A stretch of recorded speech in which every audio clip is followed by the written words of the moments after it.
Karina, Andi, kādai skolai tu gatavojies? Izdzīvošanas?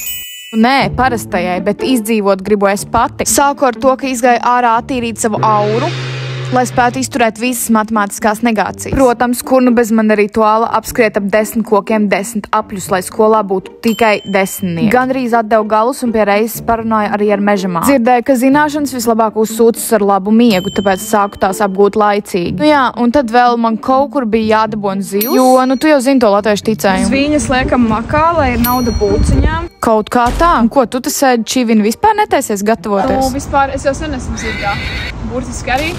Mācības ziņā arī. Un man šajā datorā ir viss, ko man vajag. Pildu visādas testiņas. Piedod. Skatos visādas video un es jūtos pilnībā gatava. Ar palīgu mācībās es varu visu skatīties, kur viens vēlos. Un starp citu, kāpēc tās min pēc zivīm?